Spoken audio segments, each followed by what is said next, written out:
আজকে গোটা বাংলাদেশে আল্লাহ একটা ঝাঁকুনি দিছে। এই ঝাঁকুনির থেকে যদি আমরা শিক্ষা গ্রহণ না করতে পারি, পরবর্তীতে এর থেকে বড়টা আসবে। অপেক্ষা করেন, ভূমিকম্প আসবে। কিয়ামতের আগে ছোটখাটো ভূমিকম্প হবে। জমিনের মধ্যে এইভাবে ঝাঁকুনি হবে। এর একটা নমুনা আল্লাহ মাঝে মধ্যে দেখায়। এটা দিয়ে বুঝাইলো যে বড় ভূমিকম্প কেমন হবে। আমি শুয়ে আসছিলাম, আমি নিজে ওইটা আজকে বুঝতে পারছি। আমরা তো সকালে ঘুমাই, তো আজকে জুমার দিন না, আমি অ্যালার্ম দিয়া তুইছি যে 11:30টায় উঠবো। এর ভিত্তিতে দেখি এইভাবে নাচতেছে। আমি উঠছি, উঠা আমার বেলকনি দিয়ে চতুর্দিকে তাকাইছি যে অন্য অন্য মানুষটার থেকে তো একটা বোঝা যাবে যে আসলে কি হয়েছে, না আমার ঘুমের মধ্যে কি হয়েছে আমি তো বুঝতে না। কেউ কোনো সারা শব্দ নাই। তে আয়া দিয়ে মোবাইল বাজতেছে। আমি মনে করছি যে মোবাইলে মনে ভাইব্রেশন হয়েছে। আমি ঘুমের মধ্যে মনে হয় এটার ভাইব্রেশন বুঝছে, আমি উঠে গেছি। উঠার পরে যখন ঘুম থেকে উঠতে যখন 11:30 উঠলাম, তখন দেখি চতুর্দিকে হইতেছে মানুষের ভূমিকম্প হচ্ছে। আমি এটা পুরাটা অনুভব করছি, যখন বোঝা যাইতে এটা করতেছে এইভাবে আমার একবার উঠায় একবার নামায়। এই যদি হয় সামান্য ভূমিকম্প, আর আল্লাহ যে বাঁশি বাজায়া দিব, এটা কি অবস্থা হবে? ভয়াবহ অবস্থা হবে। আল্লাহ বলেন ইজা জুলজিলাতিল আরদু জিলজালাহা, জমিনের মধ্যে আমি ঝাঁকুনি দিব, জমিনের মধ্যে জালজালা হবে। যেমন আজকে মোটামুটি একটা অবস্থান তো বুঝতে পারছেন, কাফাকাফি তো দেখছেন।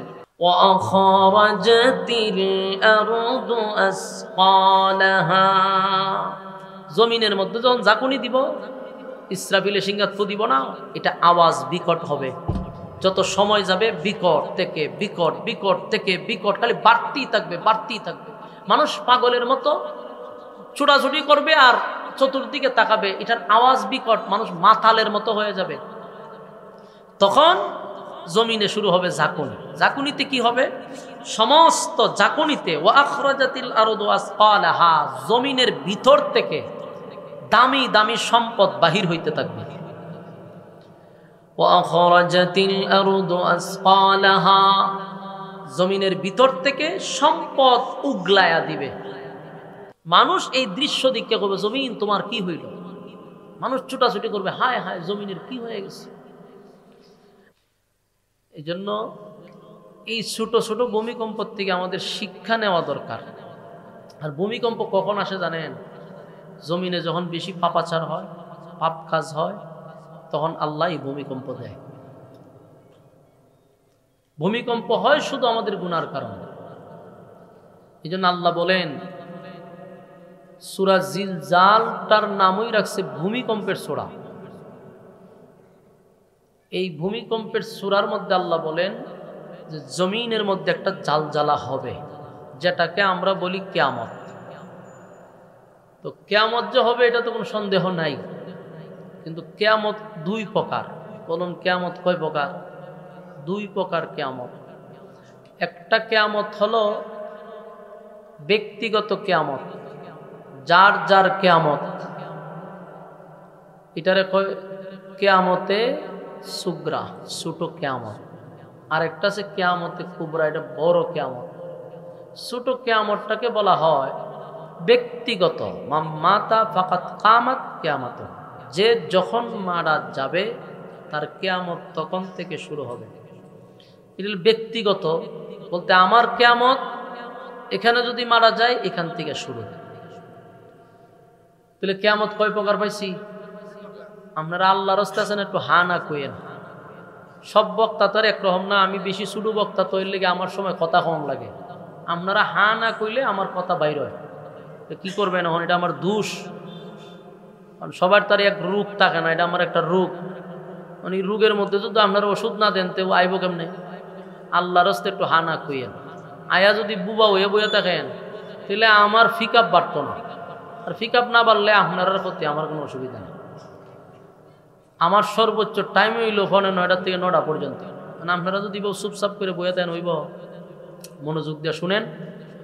আল্লাহ বলে যে আমি কিয়ামত দিব, তবে কিয়ামতের মধ্যে দুইটা কিয়ামত হইলে একটা ব্যক্তিগত। ব্যক্তিগত বলতে বুঝছেন নি? এখন মারা যায়, এখন আমার কিয়ামত শুরু, মানে এটা শুধু আমার জন্য। আপনি এখন এখানে মারা গেলে আপনার কিয়ামত এখান থেকেই শুরু, ব্যক্তিগত কিয়ামত। আরেকটা কিয়ামত হলো সমষ্টিগত কিয়ামত। সমষ্টিগত কিয়ামতটা এমনি এমনি হবে না, এটা একটা বাঁশি বাজায়া দিবে, বাঁশির মাধ্যমে কিয়ামত শুরু হবে। ওই দুটা ফুলা বানিয়ে তো ওরাই দিন তো ওই ফ্যান্ডেলের বেরিয়ে যান, ওরা কথা কন যেত না, কথার কোনো সাবজেক্টই নাই কেন, আবার আমার দাঁড়াইয়া বসে হো না যাও ওই দুটারে আলাদা করেন তো এই কথা হইতো না, এই আলাদা আলাদা রাখবেন। সমষ্টিগত কিয়ামত হবে কখন? একটা বাঁশির মাধ্যমে। এই বাঁশিটার নাম ইসরাফিল আলাইহিস সালাতু ওয়াস সালামের কাছেই বাঁশিটা আছে। এটাকে আরবিতে বলা হয় সুর, আর আমরা যেটা কই সিঙ্গা। সিঙ্গা আবার মহিলাদের সিঙ্গা মনে করেন না, বেডিরা সিঙ্গা লইয়া, এটা এই সিঙ্গা না, এটা ইসরাফিল আলাইহিস সালাতু ওয়াস সালাম হাতে লইয়া দাঁড়ায় আছে, শুধু আল্লাহর হুকুমের অপেক্ষায়। হুকুম দিলেই ফু মেরে দিবে, আর এই ফু দিলেই সমষ্টিগত কিয়ামত শুরু হবে, ভয়াবহ এক পরিস্থিতি হবে।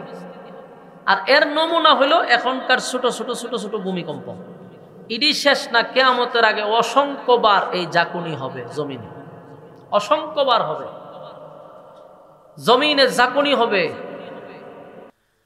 আমি আপনাদের সামনে মহাগ্রন্থ আল কোরআন থেকে একটা সূরা কমপ্লিট তেলাওয়াত করছি। সূরাটার নাম হইল ভূমিকম্প। সূরার নাম কি? আজকে হয়েছে নি ভূমিকম্প, এর লেগে এই সূরাটা তেলাওয়াত করছি। সূরার নাম ওই ভূমিকম্প। আজকে হয়ে গেছে একটা ভূমিকম্প, ঠিক না? ভূমিকম্প হয়ে গেছে। সূরার নাম হলো সূরা জিলজাল, এর অর্থ হলো ভূমিকম্পের সূরা। তাহলে ভূমিকম্প যে আছে এটা আজকে বোঝা গেছে তো। কয়েক সেকেন্ড ভূমিকম্পে দেখছেন অবস্থাটা কি হয়েছে, কত মানুষ মারা গেল, কত বিল্ডিং ধসে পড়ল। তাও আল্লাহ বাংলাদেশের প্রতি আলাদা মায়া এবং মহব্বত আছে। তাহলে যেই খাম কু খাম হয়, পুরা দেশ তছনছ হয়ে যাওয়ার কথা, কিন্তু এরপরেও আল্লাহ আমাদেরকে হেফাজত করছে। কেন জানেন? আপনারা তো ঘুমায়া যান, কিন্তু গভীর রজনীতে এই ছোট ছোট মাসুম বাচ্চারা ওইটা কোরআন তেলাওয়াত করে। এই হাফেজদের কারণে জমিনকে আল্লাহ টিকায় রাখছে। ভাই সাউন্ড এইরকম হইল কেটে, আউটফুট বাইরে গেল। আগেই তো ঠিক ছিল, অতিরিক্ত হইলে তো কথা বলতে ভালো লাগে না, অতিরিক্ত হইলে সমস্যা। প্যান্ডেলে বাড়ান, মনিটর একটু কমান। তাহলে এই জমিনকে আল্লাহ আউটফুট এত বাড়াইবেন কেন? আউটফুট এত বাড়াইবেন আমি বলি নাই। নয়েজ দিব কেন? প্রথম যে সাউন্ডটা ছিল এটাই তো ঠিক ছিল, লারান কেন? এখন কি করছেন দেন তো, ওই যে আওয়াজ করি দিকে নয়েজ দেয় কেন? আমি যখন বসছি তখন এর সাউন্ডটা স্মুথ ছিল। আপনি অনফোন দিতে করে আউটফুটও দিচ্ছেন, আউটফুটে দিলে আমি ওয়াশটা করুন কেমনে? হ্যাঁ, প্রথম যে সাউন্ডটা ছিল এটা টানেন। আপনি এখানে সাউন্ড বাড়াইছেন, এখানে অরণে মাথার উপরে অরণ আছে, তো অরণটা কোথায়? এখানে অরণটা আপনারা না কইলেও আপনারা লড়াচড়া করেন।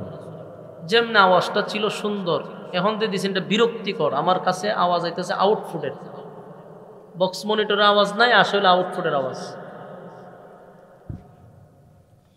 কোনো সময় বক্তা না বললে কোনোদিন মাইকে ধরবেন না। আপনারা লাল বাতি তো আপনারা জ্বালান, বসে যায় আমরা ইনশাল্লাহ। কিন্তু এই যে এত আওয়াজ হইলে আমি কেন আসবো? আউটফুটের আওয়াজ আই। সম্মানিত সুধী, আমরা যে সূরাটার উপরে আলোচনা করব, ঠিক আছে চলবো, আল্লাহ না। সূরাটার নাম হইল ভূমিকম্পের সূরা। আজকে গোটা বাংলাদেশে আল্লাহ একটা ঝাঁকুনি দিছে। এই ঝাঁকুনির থেকে যদি আমরা শিক্ষা গ্রহণ না করতে পারি, পরবর্তীতে এর থেকে বড়টা আসবে, অপেক্ষা করেন, নিশ্চিত আসবে। অন্যান্য দেশে ভূমিকম্পের যেই ক্ষয়ক্ষতি হয়, এর তুলনায় বাংলাদেশে কিছুই হয়েছে না। অন্তত ঠিক বেঠিকটা তো হইতে। আপনার কি মনে হয় অন্য দেশের মতো ক্ষতি হয়েছে? আহাম কোহাম কিন্তু আমরা দেশে কম হয় না, বেশি হয়। কিন্তু এই দেশের মতো এত মাদ্রাসা মসজিদ আর কোনো দেশে নেই। এই জন্য আল্লাহ তাআলা স্নেহের চাদর দিয়ে আমরা ধরে রাখছি। নাহলে আমরা যে আহাম হয়, এই দেশটাকে জাকুনি দিয়া সব উলট পালট করে দেওয়ার কথা, কিন্তু আল্লাহ তাআলা আমাদেরকে রহম করছেন। এই জন্য আমরা শুকরিয়া আদায় করি, আলহামদুলিল্লাহ। ভূমিকম্প আসবে, কিয়ামতের আগে ছোটখাটো ভূমিকম্প হবে। জমিনের মধ্যে এইভাবে জাকনি হবে। এর একটা নমুনা আল্লাহ মাঝে মধ্যে দেখায়, এটা দিয়ে বুঝাইলো যে বড় ভূমিকম্প কেমন হবে। এই জন্য এই ছোট ছোট ভূমিকম্প থেকে আমাদের শিক্ষা নেওয়া দরকার। আর ভূমিকম্প কখন আসে জানেন? জমিনে যখন বেশি পাপাচার হয়, পাপ কাজ হয়, তখন আল্লাহ ভূমিকম্প দেয়। ভূমিকম্প হয় শুধু আমাদের গুনার কারণে। এই জন্য আল্লাহ বলেন, সূরা জিলজালটার নামই রাখছে ভূমিকম্পের সূরা। এই ভূমিকম্পের সূরার মধ্যে আল্লাহ বলেন যে জমিনের মধ্যে একটা জালজালা হবে, যেটাকে আমরা বলি কিয়ামত। তো কিয়ামত যে হবে এটা তো কোনো সন্দেহ নাই, কিন্তু কিয়ামত দুই প্রকার। বলুন কিয়ামত কয় প্রকার? দুই প্রকার কিয়ামত। একটা কিয়ামত হলো ব্যক্তিগত কিয়ামত, যার যার কিয়ামত, এটারে কয় কিয়ামতে সুগরা, ছোট কিয়ামত। আর একটা আছে কিয়ামতে কুবরা, এটা বড় কিয়ামত। ছোট কিয়ামতটাকে বলা হয় ব্যক্তিগত, মাতা ফাকাত কামাত কিয়ামত, যে যখন মারা যাবে তার কিয়ামত তখন থেকে শুরু হবে। এটা ব্যক্তিগত বলতে আমার কিয়ামত এখানে যদি মারা যায় এখান থেকে শুরু।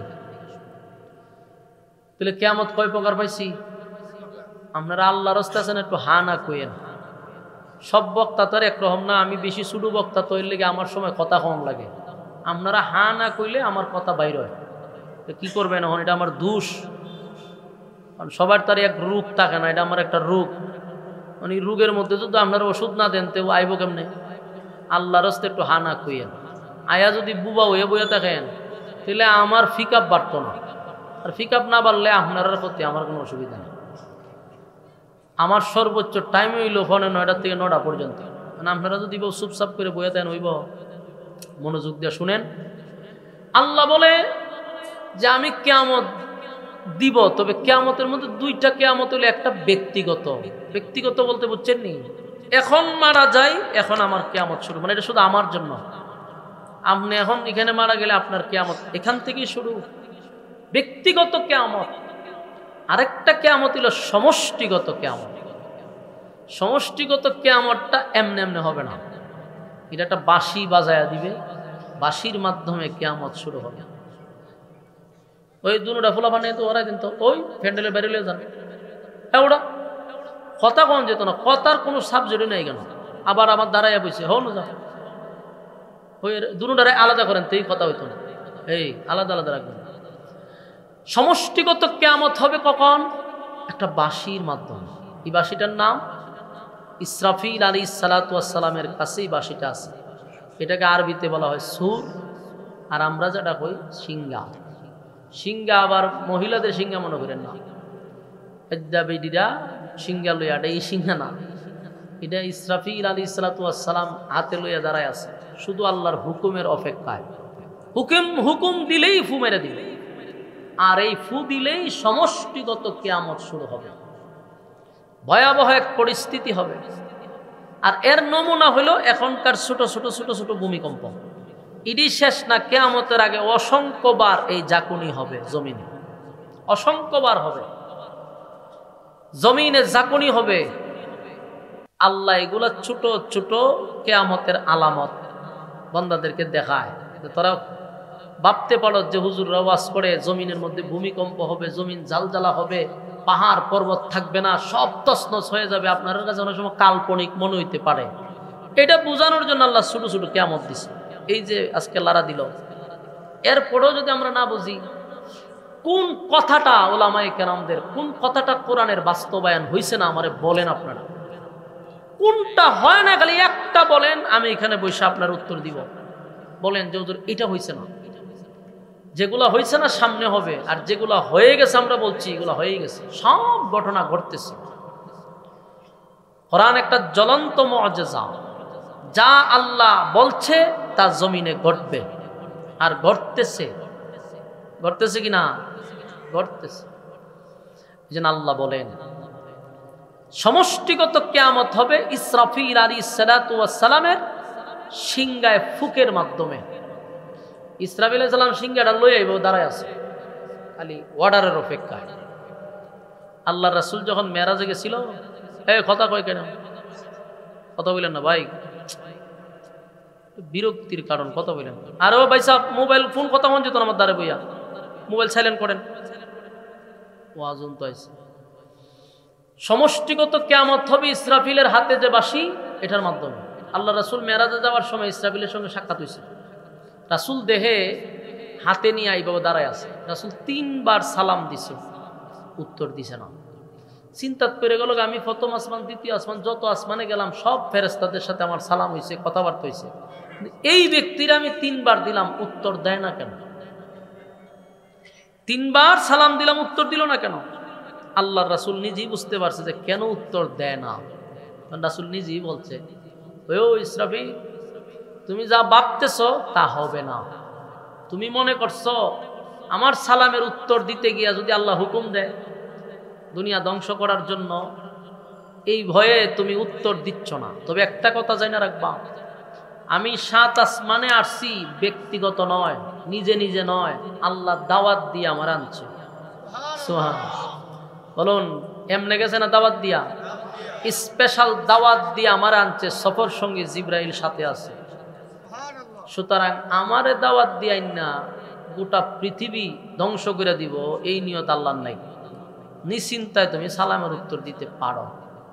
এমনি জিবরাইল সিংহা হরাইছে, সরায়া নবীর সালামের উত্তর দিছে, আর বলল, হুজুর প্রথম সালাম হইতে শুনছি, উত্তর দিছি না এই কারণে আল্লাহ যেদিন আমারে বানাইয়া এই সিংহা দিয়া রাখছে, মুখ কইছে শুধু আমার হুকুমের অপেক্ষা, 1 সেকেন্ড এদিক সেদিক হতে পারবে না।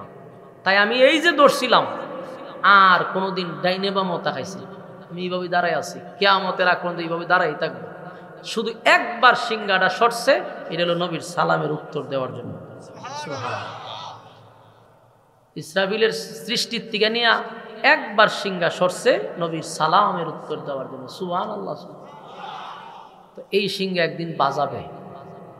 আমরার পাপাচার যখন বেড়ে যাবে, এমনিতে বেড়ে গেছে গা, কুত্তার রক্তের দাম আছে, মানুষের রক্তের দাম আছে নি? মানুষের রক্তের দাম নাই। কুকুর বিড়াল রে মারলেও মানুষ জিগায়, কিন্তু মানুষ মারলে এখন জিগায় না। মানুষ মারা যেমন পান্তাবাত হয়ে গেছে জায়গায় জায়গায়। দেখছেন না, কদিন আগে একটা ভিডিও দেখলাম, মানুষের সামনে আইসা গুলি করতেছে, কেউ ফিডে দেয়া গুলি করতেছে, কেউ সামনে দেয়া করতেছে, মানুষ চাই দেখতেছে, কেউ ভিডিও করতেছে। আফসুস, কোন জামানায় আসলাম। আবার মানুষের সামনে প্রকাশ্যে তাকে আঘাত করতেছে, ছুরির আঘাতে আঘাতে লোকটা মাটিতে ঢইলা পড়ছে, সবাই তাকায়া ভিডিও করে। চিন্তা করছে কত ভয়ঙ্কর ভাবে আমরা সামনে আগাইতেছি, সামনে আমাদের জন্য আরো কি অপেক্ষা করতেছি। রক্তের কোনো দাম থাকবে না, রাসূল বইলা গেছিল, বাস্তবিক কোনো দাম নাই। মানুষের ভিতরে দয়া, মায়া, স্নেহ, মমতা সব চলে যাবে। আসেনি এখন মায়া দয়া? মানুষের মধ্যে মায়া দয়া নাই। নাহলে দেখেন না, ছোট বাচ্চা, নিষ্পাপ বাচ্চার গলা খাইটা ব্যাগের ভিতরে বুইরা ফেলাই দিছে। বাচ্চাদেরকে, ছোট ছোট বাচ্চা, এই মাসুম বাচ্চার কি অপরাধ? কদিন আগে আরেকটা ভিডিও ক্লিপ দেখলাম, এক মা বাথরুমে বাচ্চারে বাথরুমের পানির বালতির মধ্যে মাথা ঢুকাইয়া ঢুকাইয়া মারতেছে। আমি দেখার পর আমার হার্ট বিট বেড়ে গেছে, কিন্তু এরা খামটা করলো কেন? তাহলে বোঝা গেল মানুষ মানুষ থাকবে না, চতুষ্পদ জানোয়ারের চেয়ে নিকৃষ্ট হয়ে যাবে। আল্লাহ একটা আয়াত নাজিল করছে, উলাইকা কাল আনআম। এই উলাইকা কাল আনআম পর্যন্ত যদি আল্লাহ রাখতো, তাও মোটামুটি ইজ্জত থাকতো কুত্তা বিলের সমান। কিন্তু আল্লাহ ফোরের অংশ কয় বালহুম আদল, তোরা এর চেয়ে নিকৃষ্ট। কথা বুঝতেছেন? আল্লাহকে আমরা কুত্তা বিলের সমান কইছে না এর চেয়ে নিকৃষ্ট কইছে? আল্লাহ রাস্তায় একটা আওয়াজ দেন, বলুন নিকৃষ্ট সমান কইছে না এর চেয়ে বেশি কইছে? বেশি কইছে। ঘটনাটা কি? আল্লাহ আমরা কুত্তা বিলের সমান কইল না কেন, এর থেকে বেশি কইল কেন? তাহলে বোঝা গেল আমরা কুকুরের বিড়ালের চেয়ে বেশি নিকৃষ্ট। কুকুরও তার নিজের বাচ্চাকে মারে না, কিন্তু আমরা মানুষ হইয়া মানুষ নিজের সন্তানকে নিজের হাতে হত্যা করে, নিজের বাবাকে নিজের হাতে হত্যা করে, নিজের মাকে নিজের হাতে হত্যা করে। কোন পশু তার নিজের সন্তানকে মারে না। চতুষ্পদ জানোয়ার হয়ে গেছি আমরা। কিয়ামত আসবে, কাফনি শুরু হবে, ধ্বংস হবে। আল্লাহ বলেন ইদা যুলজিলাতিল আরদু জিলজালাহা, জমিনের মধ্যে একটা জাকুনি হবে। এটা এই আজকের জাকুনির কথা কইছেন, এটা ভয়ঙ্কর ভাবে আসবে। আর তখন ইসরাফিলের বাঁশি বাজতে থাকবে আর জমিন কাঁপতে থাকবে, জাকুনি দিতে থাকবে। সেইটা আসতেছে। এর আগে মানুষ মানুষ থাকবে না। বেহায়াপনা এমন এক পর্যায়ে যাবে, যেমন দেখবেন কুকুর ভাদ্র মাস আসলে এর কোনো সরম বরম থাকে? দরজা জানালা লাগাই গিয়ে করে না মানুষের সামনে যেখানে মনে চায় এখানে অবৈধ কাজ করে। যেমন এদের মধ্যে কোনো হায়া লজ্জা নাই, ঠিক মানুষ এমন কাতারে যাবে জানা বেবিচার রাস্তাঘাটে করবে, কেউ কাউরে বলবে না যে এটা করা ঠিক না, এই কথাটা বলবে না। আর তখনই আল্লাহ জমিনের মধ্যে গজব দিবে, জমিন ধ্বংস করে দিবে। যে আমি নাফরমানের জন্য জমিন সাজাইছি। যখন মুমিন থাকবে না, আল্লাহ ওয়ালা থাকবে না, তখন জমিন আল্লাহ ধ্বংস করে দিবে। আজকে জমিন টিকে আছে কার জন্য? আল্লাহ ওয়ালাদের জন্য। বলুন জমিন কার জন্য টিকে আছে? আল্লাহ ওয়ালাদের জন্য। কসম খোদার, যেদিন আল্লাহ ওয়ালা থাকবে না সেদিন জমিন থাকবে না, নিশ্চিত থাকবে না। এখনো আপনি ঘুমায় থাকেন, রাতে 3টা 3:30টার সময় দেখবেন বহু মাদ্রাসায় ছাত্ররা উঠে কোরআন তেলাওয়াত করতেছে।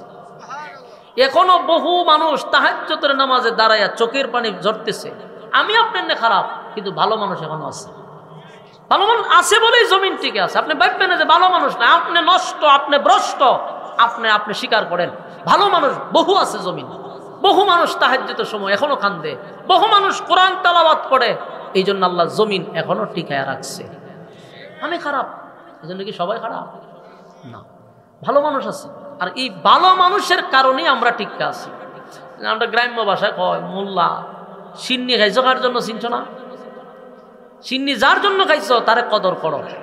আজকে তো আমরা কদরটুকু করি না, কদরও করি না, যা মনে চায় তা আলেম ওলামাদেরকেও গালাগালি করি। অথচ তুমি যারে গালাগালি করতেছো তার রাতের একটা অংশ তাহাজ্জুদে খাটে। তুমি তো সুৎকুর, তুমি বেনামাজি, তুমি বেফরদা, সারা রাত ঘুমাও। কিন্তু অনেক আল্লাহওয়ালারা শেষ রাতে আল্লাহর দরবারে দাঁড়ায় যায়। কথাবার্তা বলতেও সাবধানে বলতে হবে। আল্লাহ বলেন ইজা যুলজিলাতিল আরদু জিলজালাহা, জমিনের মধ্যে আমি ঝাঁকুনি দিব। ওয়া আখরাজাতিল আরদু আসকালাহা, জমিনের মধ্যে যখন ঝাঁকুনি দিব, ইসরাফিলের সিংহাত ফু দিব না, এটা আওয়াজ বিকট হবে। যত সময় যাবে বিকট থেকে বিকট, বিকট থেকে বিকট, খালি বাড়তেই থাকবে, বাড়তেই থাকবে। মানুষ পাগলের মতো ছোটাছুটি করবে আর চতুর্দিকে তাকাবে, এটার আওয়াজ বিকট, মানুষ মাতালের মতো হয়ে যাবে। তখন জমিনে শুরু হবে ঝাঁকুনি। ঝাঁকুনিতে কি হবে? সমস্ত ঝাঁকুনিতে ওয়া আখরাজাতিল আরদু আসকালাহা, জমিনের ভিতর থেকে দামি দামি সম্পদ বাহির হইতে থাকবে। ওয়া আখরাজাতিল আরদু আসকালাহা, জমিনের ভিতর থেকে সম্পদ উগলায়া দিবে। আমরা যে সম্পদের জন্য এখন মার করতেছি, হীরামণি মুক্তা স্বর্ণের জন্য মারামারি করতেছি, টেন্ডারবাজি করতেছি, সাদাবাজি করতেছি, অমুকের দোকান তমুকের দোকান, মানুষের কোনো দাম নাই, জোর কইরা মারামারি কইরা তার সম্পদ ফেরা নিতেছি। আল্লাহ এই সম্পদ একদিন হের সামনেই জমিন উগলায়া দিবে। তখন মানুষ কি বলবে জানেন? ওয়াকালাল ইনসানু মা লাহা, জমিন, মানুষ এই দৃশ্য দেখে কবে জমিন তোমার কি হইল? মানুষ ছুটাছুটি করবে, হায় হায় জমিনের কি হয়ে গেছে।